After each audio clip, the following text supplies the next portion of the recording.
Assalamualaikum warahmatullahi wabarakatuh.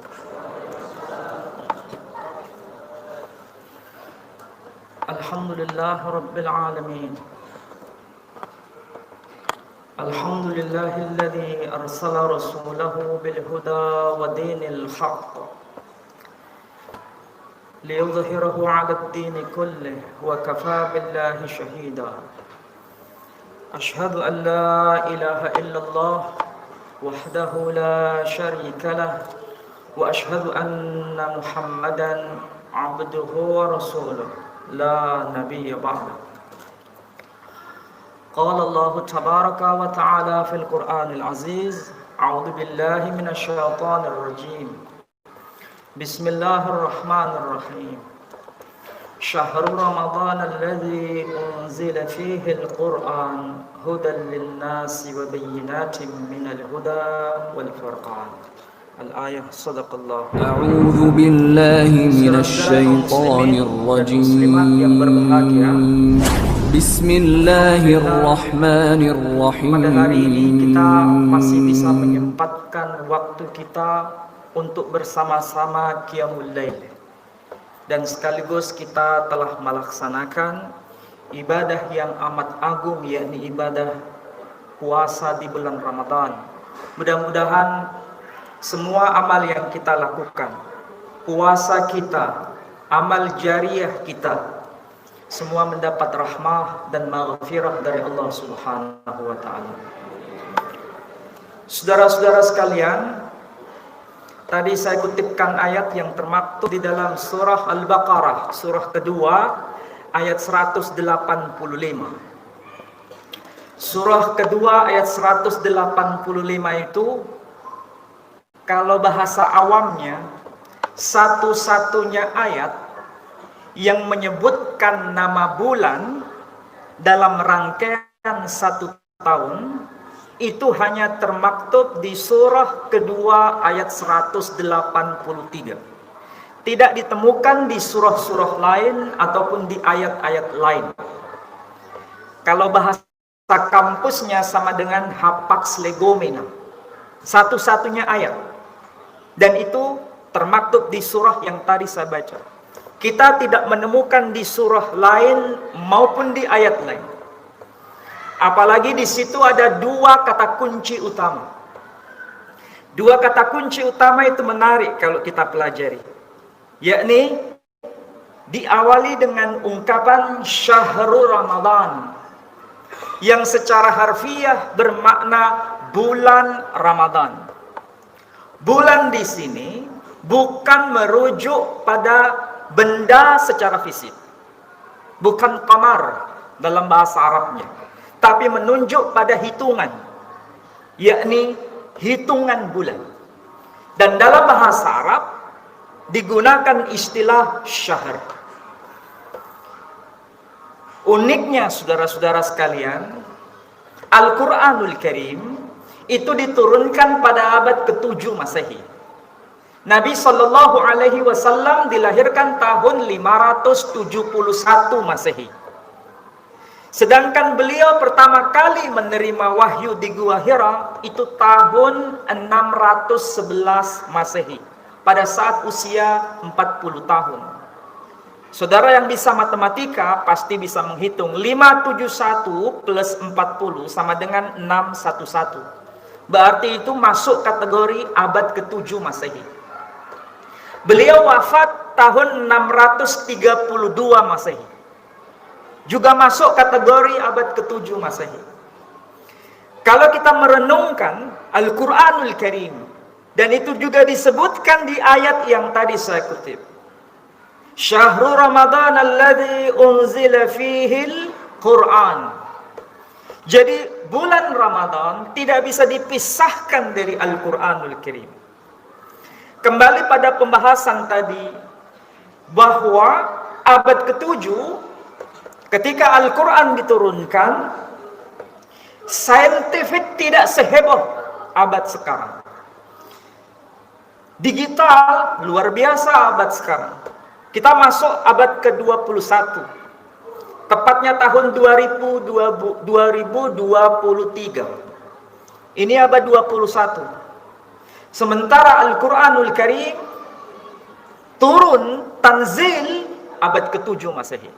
Tetapi uniknya Bapak Ibu sekalian, ada sesuatu yang menarik di situ. Kata syahr, kalau kita hitung dengan komputer secanggih era kita sekarang, kita tidak akan menemukan kata syahr dalam Al-Quran lebih atau kurang dari 12 kali saja. Hanya 12 kali tercantum di dalam Al-Quran kata syahr. Dan itu menunjukkan 12 bulan dalam rangkaian 1 tahun. Itu berulang terus. Makanya diulang sebanyak 12 kali dalam rangkaian 1 tahun. Sementara istilah Ramadan itu hanya tercantum 1 kali di dalam Al-Quran. Tidak ditemukan di ayat lain. Dan kalau kita klik komputer, kata Ramadan hanya muncul sekali. Itu menandakan bahwa Ramadan hanya terulang hanya 1 kali dalam 1 tahun. Betapa cermatnya Allah Subhanahu wa ta'ala mewahyukan Al-Quran kepada nabinya, khataman nabiyyin Muhammad sallallahu alaihi wasallam. Padahal komputer tidak secanggih era sekarang. Apakah mungkin nabi yang ummi, yang tidak bisa baca tulis itu bisa menghitung secermat itu? Wallahu a'lam. Inilah mukjizat Al-Quranul Karim. Ini baru satu yang ingin saya sampaikan. Ada sesuatu yang lebih menarik lagi. Ketika Allah berkata syahrul Ramadan, lihat itu huruf-hurufnya. Dan siapa yang dilarang berpuasa di bulan Ramadan? Yang berpuasa di bulan Ramadan, kita semua.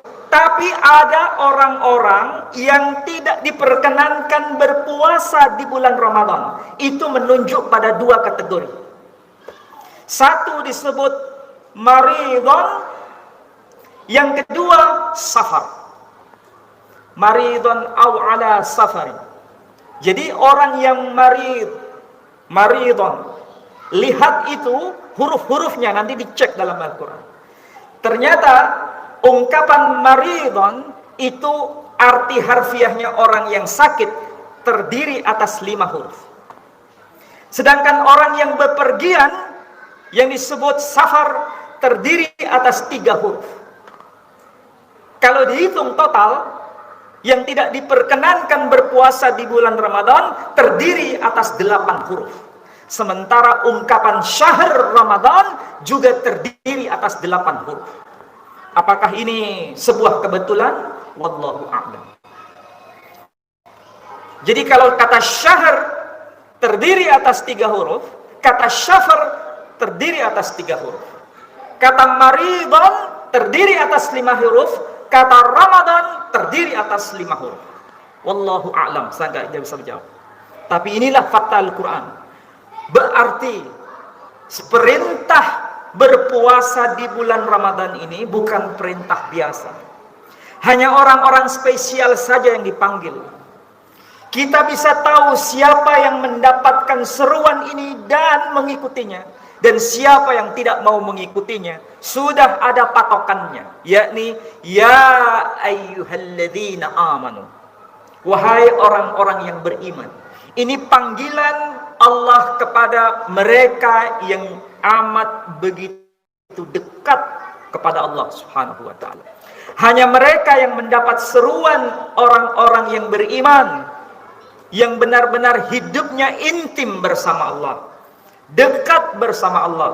Mereka yang hidupnya tidak intim bersama Allah tidak akan menyambut seruan itu. Hanya orang yang beriman saja, bukan orang biasa, tapi orang yang istimewa. Mudah-mudahan kita yang hadir di sini, yang menunaikan ibadah qiyamul lail, yang menunaikan ibadah puasa di bulan Ramadan, masuk kategori orang-orang yang beriman sebagaimana yang dimaksudkan di ayat tadi. Saudara-saudara sekalian, sekali lagi Allah mau menggembleng kita melalui Ramadan ini. Ini bukan tujuan, ini metode, cara Allah menggembleng kita supaya kita begitu dekat dan semakin dekat makomnya semakin mendekat kepada Allah Tabaraka wa Ta'ala. Ringkasnya, karena kita tidak banyak waktu, puasa itu adalah melatih kita bagaimana menghadirkan Allah dalam kehidupan kita. Benar-benar kita merasa dalam pengawasan Allah Tabaraka wa Ta'ala. Itulah sebabnya apapun yang halal menjadi haram pada saat siang hari. Walaupun kita berada di tempat tersembunyi, barang yang halal tidak akan kita sentuh, karena kita merasa dalam pengawasan Allah Tabaraka wa Ta'ala. Kalau kita sentuh dan kita konsumsi makanan yang halal itu, berarti kita merasa bukan dalam pengawasan Allah Tabaraka wa Ta'ala. Maka salah satu cara Ramadan ini, kita dilatih untuk berada dalam pengawasan Allah Subhanahu wa Ta'ala. Inilah maknanya tauhid rububiyah. Jadi sangat aneh bila di bulan Ramadan, di 10 hari terakhir, orang berangkat umrah, tapi uang yang dipakai adalah uang yang haram. Apakah ini puasa yang benar? Kita diajarkan melalui Al-Quran, di awal zaman ada 2 orang keturunan Nabi Adam yang praktek keagamaannya sama, yakni sama-sama berkurban. Secara harfiah, secara fisik sama melaksanakan kurban. Qabil melaksanakan kurban, Habil melaksanakan kurban. Tetapi yang satu diterima, yang satu ditolak. Kenapa yang satu diterima? Karena motifnya hanya untuk investasi akhirat. Sementara yang satu ditolak karena motifnya investasi dunia. Begitu juga kita. Bila kita melaksanakan praktek puasa, terbelah 2. Yang satu diterima, yang satu ditolak. Karena yang satu motifnya hanya untuk Allah, yang satu motifnya hanya untuk kepentingan dunia. Itulah sebabnya Nabi selalu mengingatkan betapa banyak orang yang berpuasa hanya dapat lapar dan dahaga, tetapi tidak mendapatkan apa-apa. Apakah ini kita masuk kategori itu? Pilihan tergantung pada kita masing-masing. Saya hanya mewasiatkan kepada saudara-saudara, mudah-mudahan puasa kita ini puasa yang benar. Bukan sekedar puasa berhenti makan dan berhenti minum, tetapi masih menggunjing tetangga, masih mencela orang, masih menghasut orang, masih mengerasani orang. Kalau itu masih kita lakukan, sebenarnya puasa kita sia-sia. Maka menjadi seorang yang melaksanakan ibadah puasa secara benar, jauhi segala sesuatu yang membuat Allah kecewa.